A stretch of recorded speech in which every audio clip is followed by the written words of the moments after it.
Seasons, greetings, people of wrestling therapy. I, of course, am your host, Suji, and I am back, and I'm here with Moose. Moose, what is up? Just living life and ready for Dynamite tonight. Yes, Dynamite. Dynamite is tonight.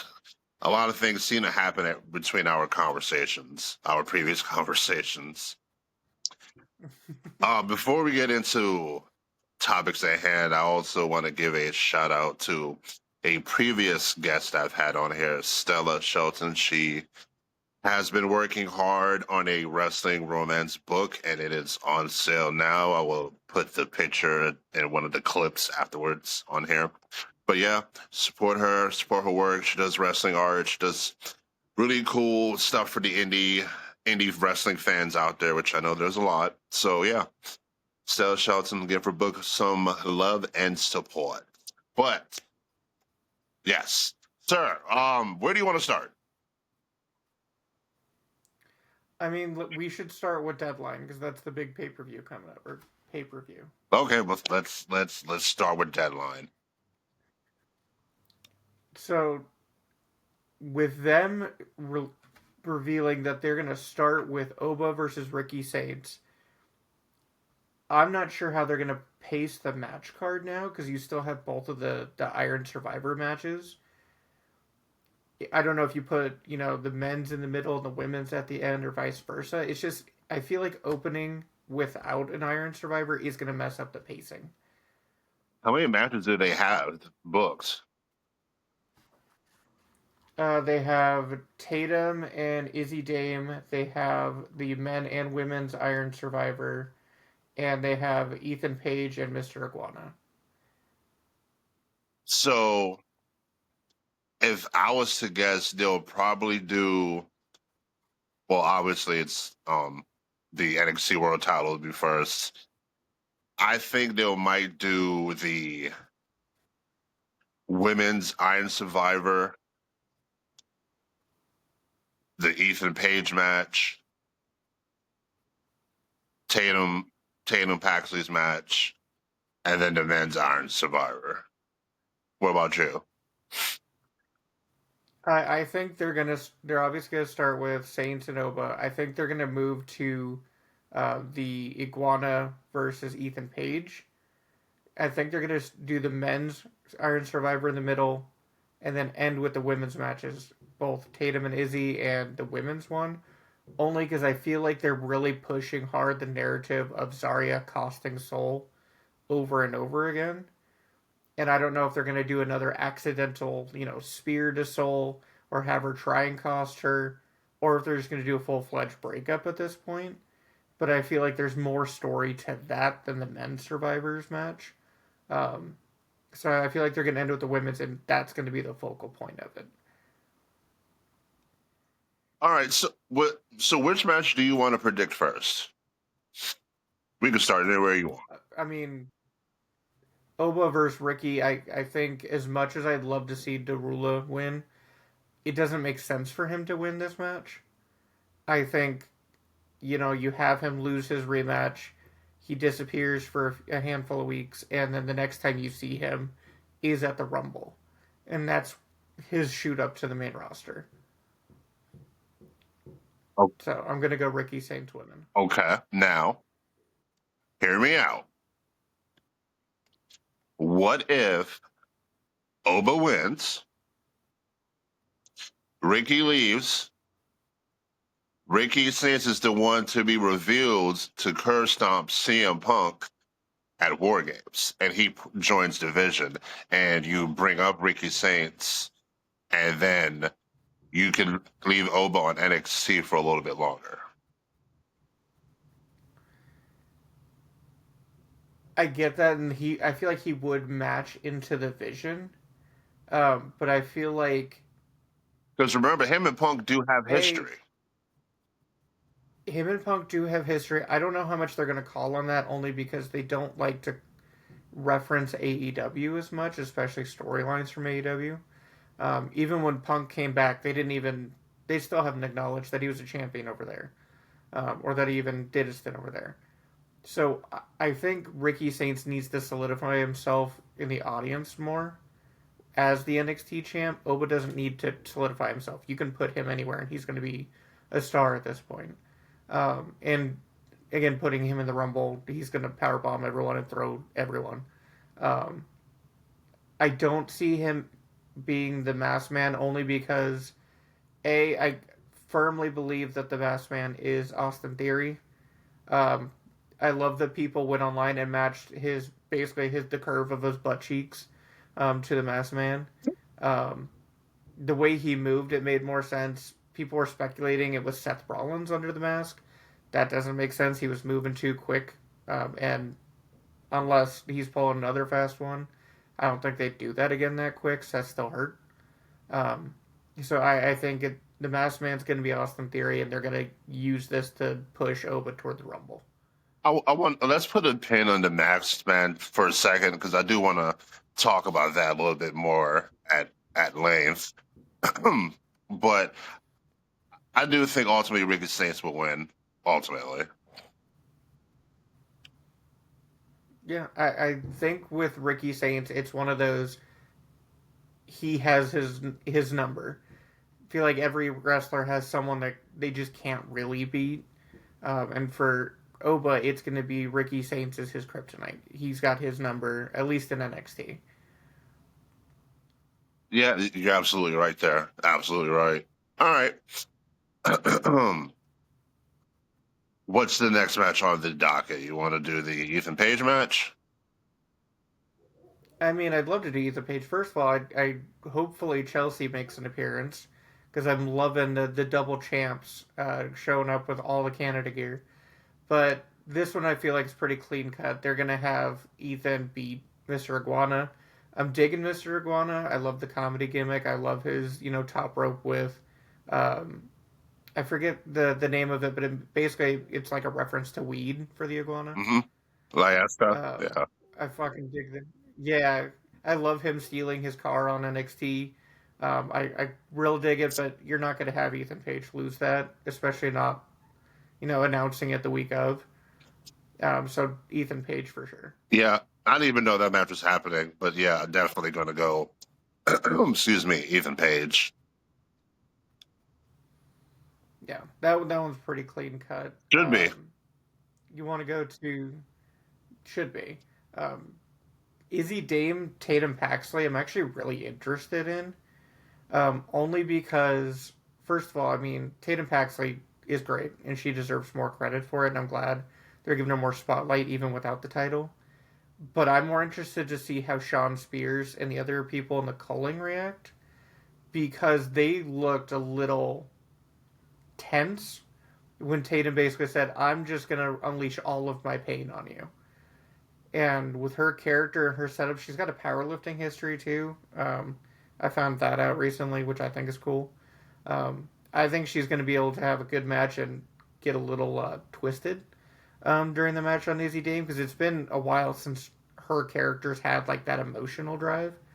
So I think this one's going to be a solid match, and I think Tatum's going to win. I don't think Izzy's coming out on top. I'm going to have to go Izzy with the win here. It feels like they're going to try to push her towards the NXT title at some point.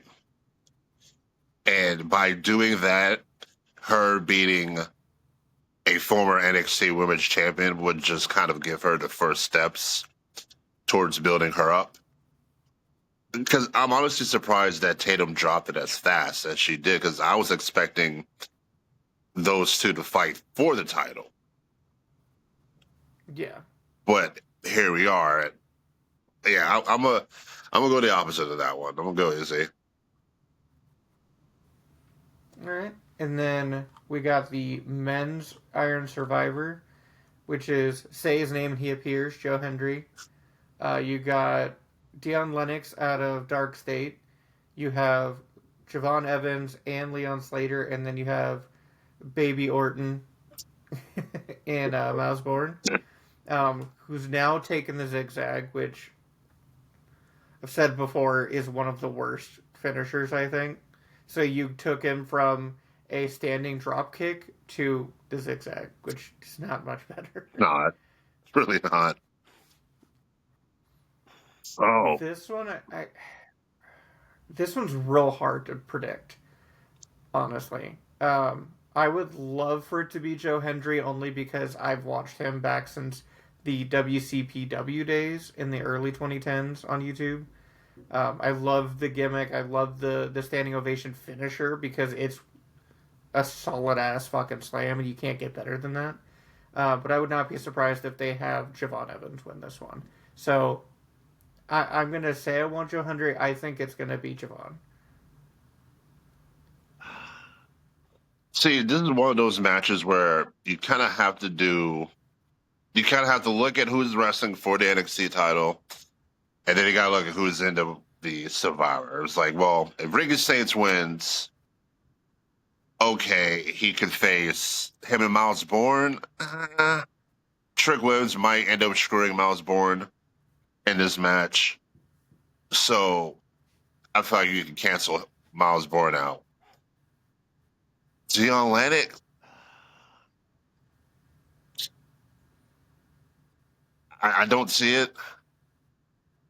I don't see it. I think he's a tag team guy. I know he gave up his belt, but Freebird rule doesn't matter. Uh, Yeah. Leon Slater's a TNA guy, so I mean it's possible, but I feel like Javon should be next in line. I feel like Javon should take it at Stand and Deliver. I agree. I also think with Javon, because the most likely out of this group, I would say would be Joe Hendry or Javon, and I think you have Ricky Saints kind of going against different styles, to prove himself. So you had him go against Ethan when he first got there.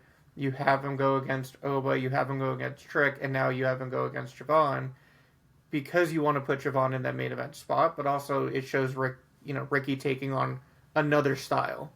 So if he beats Javon, he solidifies himself. If Javon wins, then there's no like real fail there. There's no lose lose. I feel like Javon, if that does happen, Javon needs to win the title because it's going to get to the Yeah. point where he keeps getting to the matches that he keeps losing. Support will start to dwindle.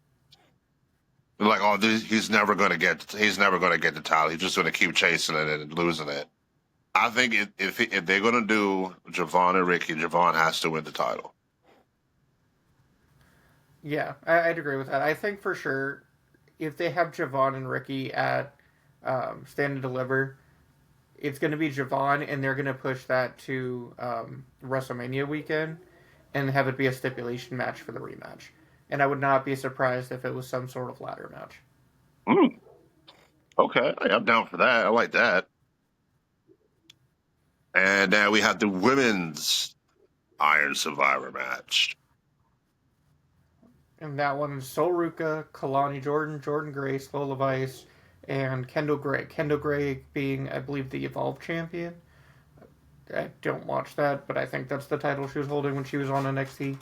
Um, that one, again, it's a bit of a mixed bag because you can say Kalani, now that she's lost the Knockouts champion, could go up and fight for it.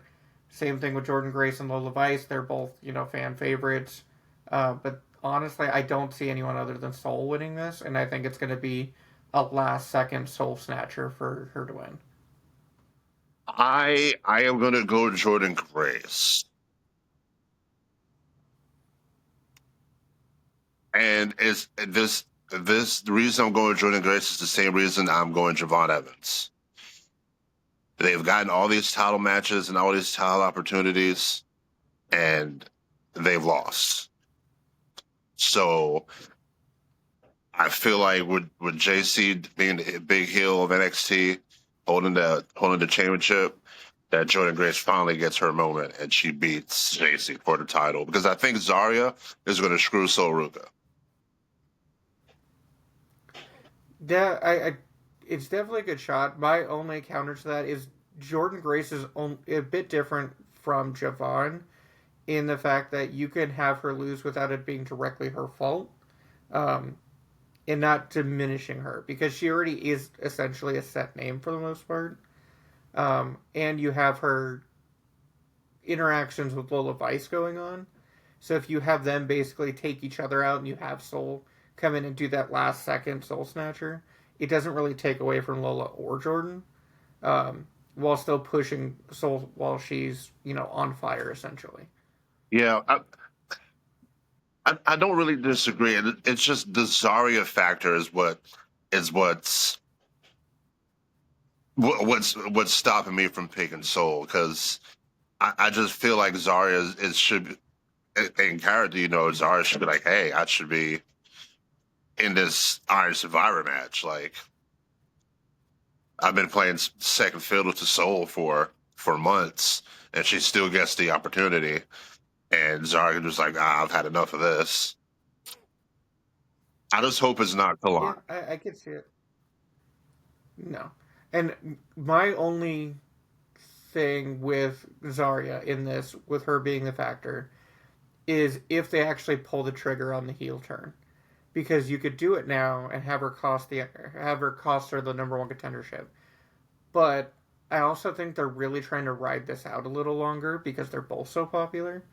So I could see it very likely that she accidentally misses and hits someone else. You see the Soul Snatcher, she wins. When she goes up against JC, that's when Zarya turns. So you envision JC having a pretty lengthy reign. Yeah, I think she's solid enough, can work with pretty much anybody. And the fact that she has, the whole Fatal Influence, the whole backing, I think keeps it on her a little bit longer. You have the Zarya turn at the next show, and then you have JC drop it at Mania, and then move up either Raw or SmackDown after Mania. Okay. So it looks like we differ on two matches. Yep, both Iron Survivors. Okay, well, interesting. I like when there's a difference. It makes it fun. All right, well, And then we get. I was gonna say we got to talk about the goat coming back next. Dirty Tom winning back his Intercontinental Championship. Not gonna lie, the image of him leaving with the AAA title, the Intercontinental title, holding Liv Morgan is a pretty iconic shot. And I love the fact that before the show, when he got there, the Padres gave him his own custom gear, That's how you know you're and a he's legend. getting custom shoes. He's in a music video now that was just released. He's got his girl back. He's got the titles. He's got the Judgment Day back. Oh, you can't get better than Dirty Dom. And there's some haters out there that will say that Dom cheated to win the title. I didn't see that. I didn't see that. I did see another display of crooked referees, but whatever, whatever. Apparently, they've been hanging out with Jessica Carr a little bit too much. But They're getting their wrestling boots ready.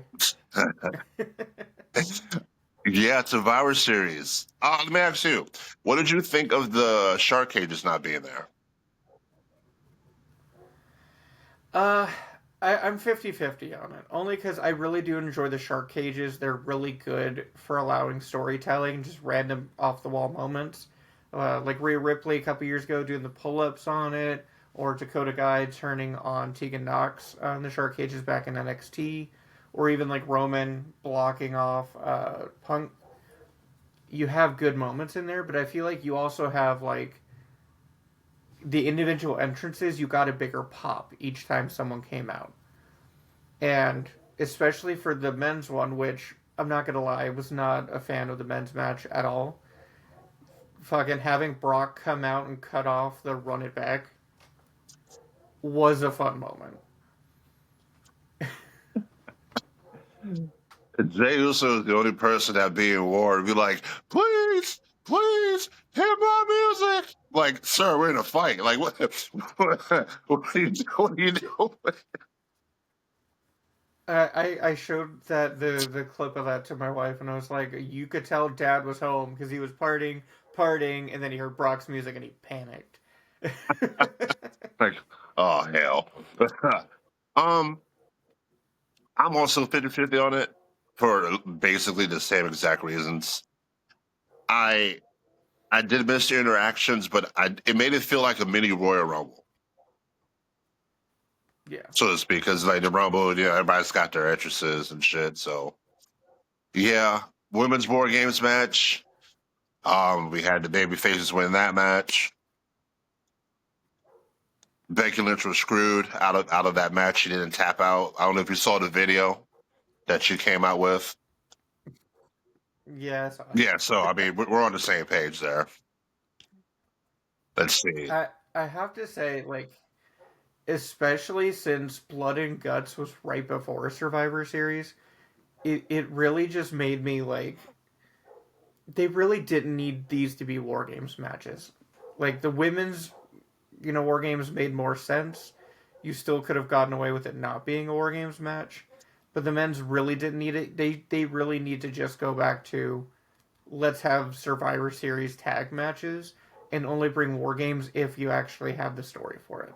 Because it's taking away from the match, and especially like putting it side by side with Blood and Guts, it showed like you have such more intensity and focus on the Blood and Guts versus hey, we just got to get the cage out there, we just got to get the stipulation for WWE, and then it's oh, we're gonna sit here and play the chair guitar with Punk, or we're gonna run it back on top of the cage, and you're not really including anything. Even Becky holding her own face with Charlotte's boots on it, trying to freak out.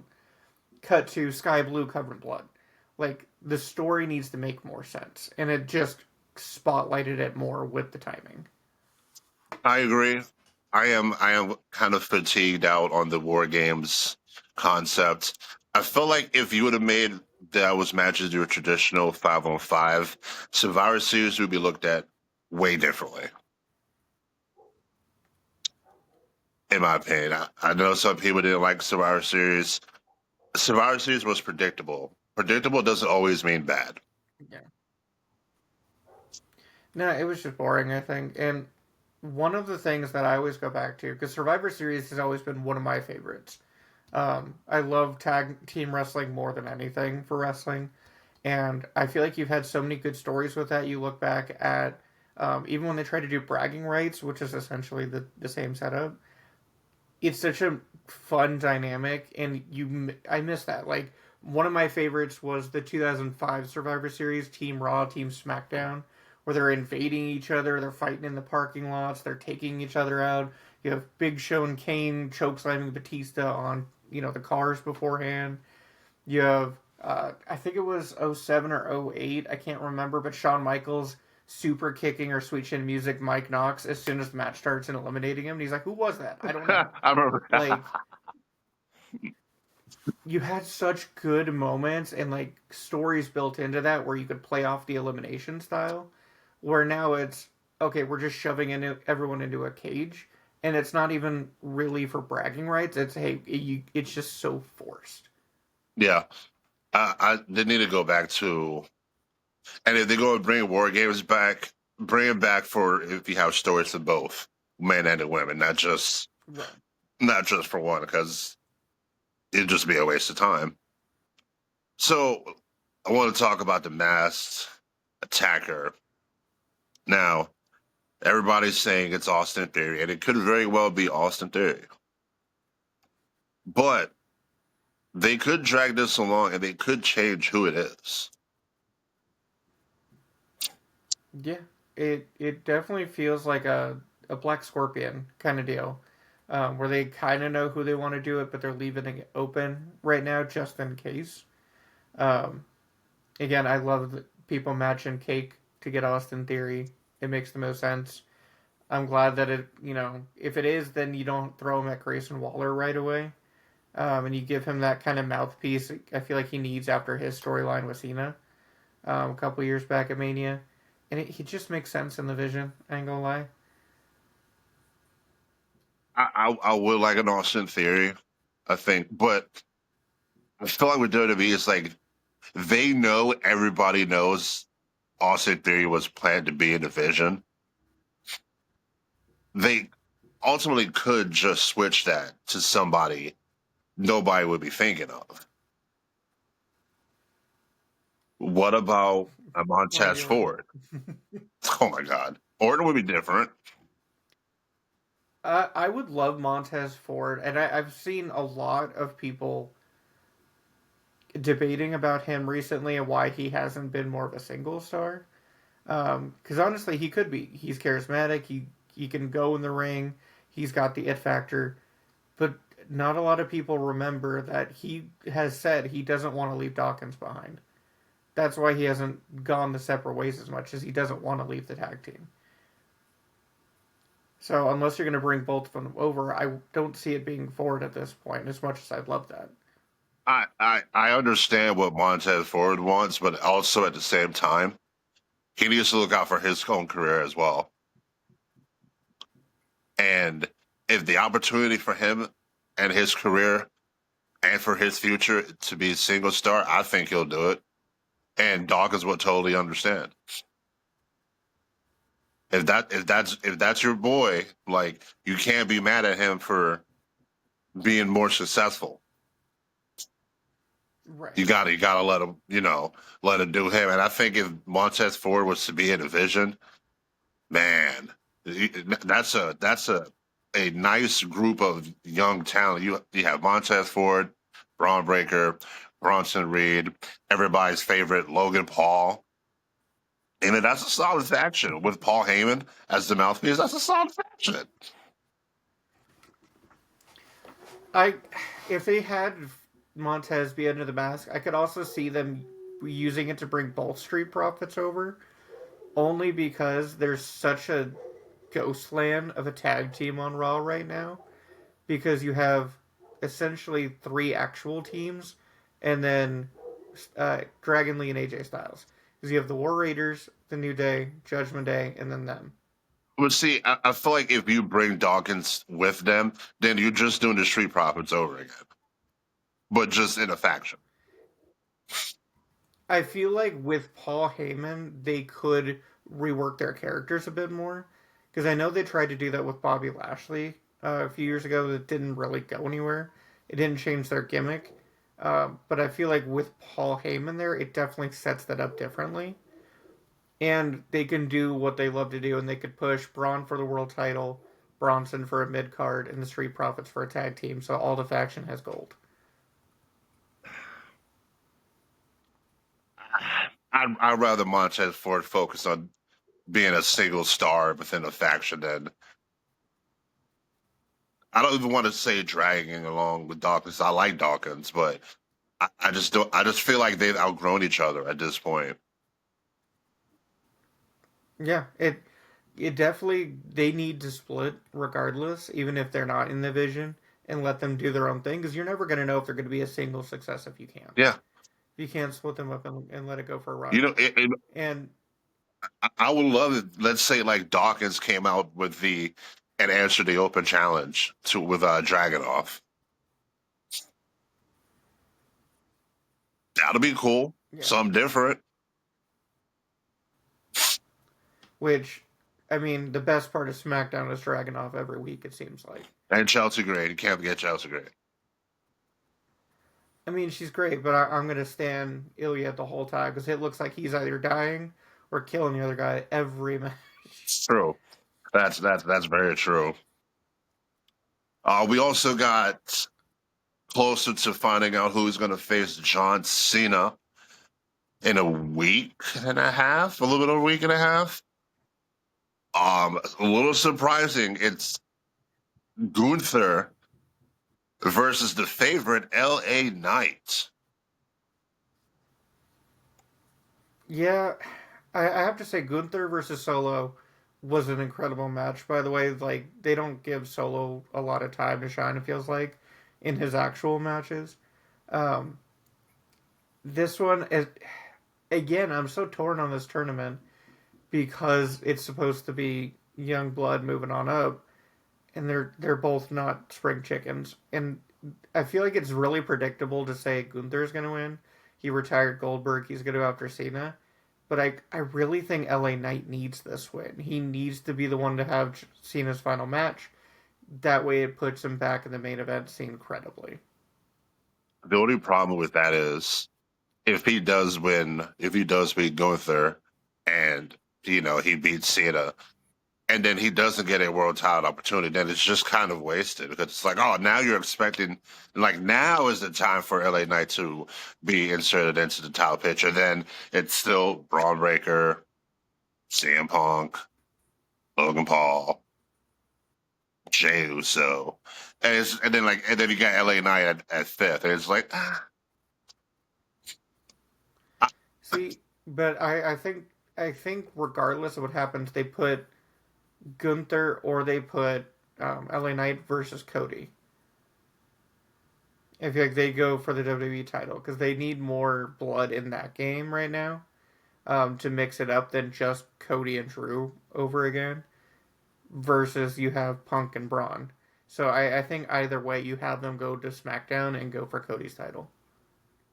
I would agree with that. I find it interesting that this match is taking place on SmackDown, where they're both Raw superstars. I think that's kind of interesting. I don't even know if there's a split anymore. To be fair, That's also very true. That's also very, very, very true. So we got AEW Dynamite. What are you excited about for Dynamite tonight? Hey, Brian. Aha. so I'm really excited for the continuation of the women's tag tournament. So they have Tony and Mina versus Marina and Megan Bain in a holiday street fight. Immediately, you know it's going to be brutal. I mean, Marina was stomping on broken glass with her feet and kicking people in the head and taking those blows to the head. Tony's always brutal in those matches. I think it's going to honestly be the highlight of the show. Um, and I think Tony and Mina take it. Again, I've said since the beginning, I think they're going to be the star power for the initial title run. It kind of sucks because I would have liked to see Anna Jay and Tay Mello and the Sisters of Sin go further. I'm never going to complain about Willow and Harley winning, but again, it feels predictable, but it's going to be good matches. I said earlier, predictable doesn't always mean bad. Right. Sometimes predictable is the right answer. it's Um, I'm also really interested because they're doing my favorite thing of the year, which is the Continental Classic, because I love tournament wrestling. I've always been a geek for it. And this episode, they're doing Moxley versus Claudio, mm, and I I think we're gonna get more of a build of Moxley still keeps losing and Claudio keeps winning. So why are you the leader if you're going to continually tap out? Kyle O'Reilly's been his kryptonite. The ankle lock has been fucking him up. You had Claudio just go to CMLL and break a 3-year world title reign. So he's coming in as a world champion into this. I think this is just, it has a lot of factors to make it interesting. And I mean, Claudio can't have a bad match, it seems, anymore. um, Whether he's murdering Darby or Orange or being the Rock for his team, I think it's great. I think it's going to be a great match regardless. may have to poke on in and look at that, man. That has my interest peaked. Yeah, they also have Okada and Pac, which I think is going to be great. I think they fought before. I can't remember off the top of my head, but especially with this new like Dynamite Kid Killer style that Pac is running on, and the fact that Okada just lost the match to Kyle Fletcher, I think it's going to be interesting because again, you have two heels, part of two big factions. It can really go either way. And with this, I wouldn't be surprised if they just make it a draw. May have to watch Dynamite tonight. May have to poke my head on it and take a look, take a little gander, see what's going on over there. Yeah, and I honestly, the third match might even be better because the third match that they have for the tournament is Kyle Fletcher and Kevin Knight. And I don't know how much you've seen of Kevin Knight. He's been teaming with Speedball Mike Bailey. Hmm. He is ridiculously good. He was good in the junior tournament over in New Japan. He had a banger of a match with Darby last week. He actually beat Darby last week with his UFO frog splash. So I think they're pushing him real hard right now, which is great. But they're also putting Kyle Fletcher to the moon.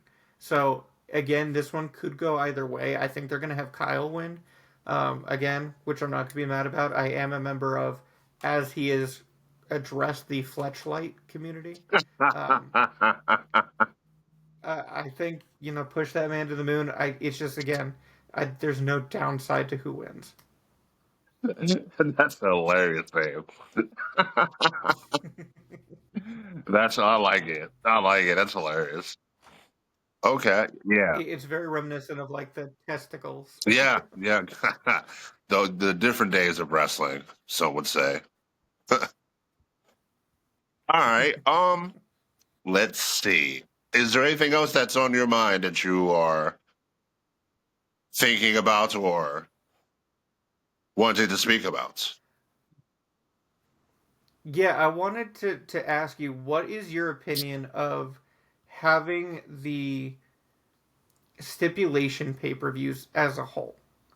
So whether that be Survivor Series War Games, where it's predicated on that, the TLC pay-per-view, the Money in the Bank, Hell in a Cell, like that. Because for me, I think it's kind of killed a lot of those stipulation matches. You're not forcing the story. It's really rare that those matches actually like live up to the hype. Like Hell in a Cell hasn't hit hard until Drew and Punk last year, for me personally. Agreed. And it just ruins it. Same thing with Money in the Bank. I would love for them to put Money in the Bank back at Mania, especially now that it's a 2 night show, and bring back like a Vengeance or Taboo Tuesday kind of thing. Ooh, I miss Taboo Tuesday or Cyber Sunday. Yeah, and especially in this day and age, that would work really well. Or something that they could do too to kind of add on to what you just said. Remove the Money in the Bank pay per view all entirely. Have the women's on one night, men's on the other night, and then instead of having Money in the Bank pay per view, do Women's Evolution. Mm-hmm. Make it a regular thing. Give them more Yeah, spotlight because again, the women have better matches than the men half the time. yeah, do yeah, just do yeah. I like that idea. Just get rid of Money in the Bank pay per view, PLE, whatever. Throw it on WrestleMania and give that spot to Women's Evolution, and then that way the women can have their pay per view like they should. Mm-hmm. Especially because a lot of the top merch are the women superstars. Yeah, So they can't use any of the tactics to avoid it like they used to. I agree with that. All right, I have a game for you. Mm-hmm. Good at blind rankings, but this would be pay per view edition. Are you ready? Gotcha. Yeah, I'm ready. AEW Full Gear, I give it a 4. SummerSlam, I give that one a 2. AEW World's End, 5. It very much feels like a glorified house show a lot. NXT Stand and Deliver, I'll give that a 3. That's fair. That's fair. And number one would have been the Royal Rumble. Yeah, definitely number 1. I love Royal Rumble. Um, One of my favorite pay-per-views of all time is the L1 Rumble. With Kane coming out killing everyone with hardcore weapons, scaring off Drew Carey. Um, love Royal Rumble, and I love the pops. Fucking Michael, not Michael McGillicuddy. What was his name? Was it Michael McGillicuddy? Michael McGillicuddy sounds right. Yeah, where he like went on a whole Hulk Hogan thing because he was never truly eliminated. Yeah. You had R-Truth getting jumped on the way to the ring. Uh, Nia Jax back the day. I think that was 2019. Nia Jax got killed by everyone because that was the one I was I at, went to that one too. where she ate a 619. Yeah, 619 Yeah. super kick, I fucking was there. RKO. I was there. Yeah, hell yeah. Small world, holy shit. Yeah, I paused when I saw Yeah, that. because I went to all four that weekend. 'Cause that was Rumble. It was the NXT show with the War Raiders versus Ricochet and Aleister Black, and Raw and SmackDown. And I sat next to the same people for every show. Was that the one with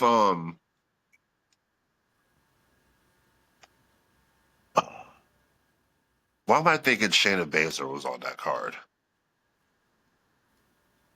I mean, I think she was. I think she was NXT champ at the What? time. Yeah, I think I she wrestled know. Bianca, didn't she? Yeah, I think so. Because they also had Johnny Gargano versus Ricochet. Because that's where Ricochet. That wasn't Aleister Black. I don't remember who Because the War Raiders fought. Because I think it was Street wasn't it Street Profit? because yeah, Street Profits. Because Ricochet won the North American title off Johnny Gargano. I remember because I remember Bianca hitting Baszler with her whip, and you could hear that shit throughout the ring. I was like, damn. Oh, good times, good Yeah, memories. that shit's intense. And honestly, speaking on Bianca, like first of all, I hope that Knuckle heals because I want Bianca back ASAP. Um, but she comes back. Do you think she goes back to Raw, or do you think they put her on SmackDown going after Jade?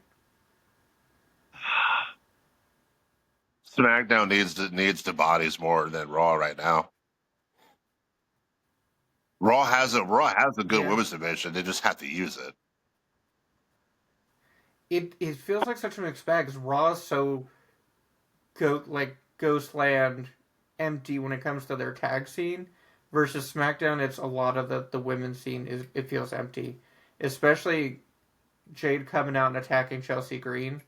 First of all, that makes no sense to me. Heel on heel violence, especially unprompted heel on heel violence. Yeah, that was Um, unnecessary. but also, it's like it's unnecessary. But also, like I get you want to be like I'm that bitch. No one talk about me. Literally, no one was. She was celebrating her own thing. You just look like a punk doing that, and it doesn't make you look better. Yeah, I think because Chelsea said she was like the greatest champion on SmackDown or whatever, and Jay got mad. I'm like, well, I mean, she's held the title longer than you, and so I mean, she has two belts. I think she might have Right. a little nudge in that direction, Yeah, the double champ with the two-time first and fourth U.S. Women's Champ. Like, and only two time come women's on, champ. she has the credibility. Yeah, and I mean, it's just the same. They need more bodies over there because they only have really heels. I feel like on SmackDown for the women's side, especially because they leave so many on the Raw side. Because you could move Bailey and Lyra to SmackDown and not take away from Raw. You just took the two people out of my head, and I was thinking that should go to SmackDown. Yeah, because you can keep them as a team, but you can have them work Bailey and Chelsea or Lyra and Chelsea and Bailey and Jade or mix it up a little bit, but they need the bodies. I mean, you got a Lash Legend there now, so that does help. Yeah. Her booking in the War Games match was incredible. Coming in, clearing the fucking ring, and then going toe to toe with Rhea is great. Um, I will say, newly engaged, congrats, but coming out to the War Games with the ring on your finger is definitely a choice. Yeah, you know what? She's proud, happy, and proud, and I'm all for it. I just hope they got insurance on that thing. Oh, they got the money. She's making main roster money now. She got main roster money. True. She's gonna be making more than Trick. Yeah, yeah. He should be getting called up pretty soon, which kind of makes it believe that if Trick does get called up, he's going to get called up to SmackDown. Yeah, I think that's super likely. As much as I hate it, because I will say it until he moves up, he would be perfect in the vision. He can talk like Braun can talk. He would fit right in with being the future of the company, being a prospect for Paul, and honestly, he could give Braun a little bit more style. Yeah, yeah. Uh, I think the future next year is going to be really interesting because now with SmackDown moving to 3 hours uh, in January, um, you got to fill more time, and this is the perfect opportunity to do to straighten up some of these divisions. Like honestly, you could from NXT, JC Jane and Fallon Henley, they're ready. Yeah. Put them on SmackDown. Have JC I Chase. mean, you could be controversial and bring in Nikita Lyons. Yes, yes. See, see right there. Now that's money. That's how you make some good money right there. Shout out to Until Big she Cat. blows out another name. Shout out to Big Cat and Killer Lions. Ah, I miss seeing her on TV. And do your job, Shawn Michaels. Fix it. Look, Shawn Michaels has a type for who's on TV. That's damn He's sure. good at what he does. He definitely has a type. Yeah. That's damn sure. Oh boy, gotta love HBK. You know exactly where he's looking every time. He's like, turn around. Mm. We can find a spot for you. Do you have anything else that you want to talk about or say before we go? That's good for this week for me. Alrighty. Well, that was another wrestling therapy episode. I, of course, am Masuji. That was Moose. We will talk to you next time and see whose predictions for NXT Deadline is correct. And also, remember, Stella Shelton, Wrestling Romance. Arthur, give her book a look, give her a shout, give her some support. Stay safe, stay blessed. And the world is always greater now because Dirty Dom is two-belt champ. I didn't forget.